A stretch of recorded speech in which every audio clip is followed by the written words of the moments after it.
بسم الله الرحمن الرحیم. السلام علیکم ملګرو. زمونږ د خوږ نبی حضرت محمد صلی الله علیه وسلم په تعریف کې د عبدالرحمن بابا او د خوشحال خان بابا یو څو اشعار تو سره شیئر کوم.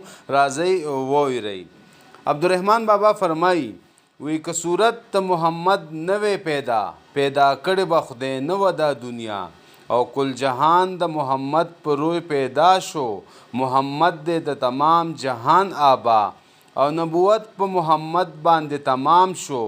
نشته پس له محمد انبیا او نور حالات د محمد و په جهان کې چې بوی نه و د آدم او د هوا او زه رحمان د محمد د در خاکروب یم کمې خدای نه کله دی در جدا.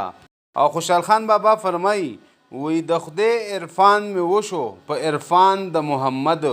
پاک د محمد پاک د سبحان د محمد او راشه نظر وکړه په طه په یاسین باندې خدای دې صفت کړي په قرآن د محمد. او ډیر خلق پیدا دي انبیا که اولیا دي نشته په خلقت کې بل پشان د محمد صلی الله علیه وسلم.